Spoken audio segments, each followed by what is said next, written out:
billahi lazi mamaki zaka sha a yau in ka fara aikin nan.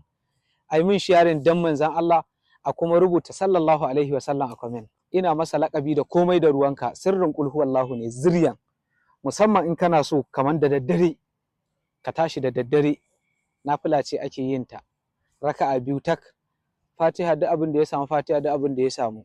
Idan kai sallama za ka yi istighfari, ka yi salatin annabi, kai la ilaha illallah, sai ka zo ka zauna ka kalli gabar. Idan ka gama za ka karanta kul huwallahu ahad 1111 kana kallon gabar.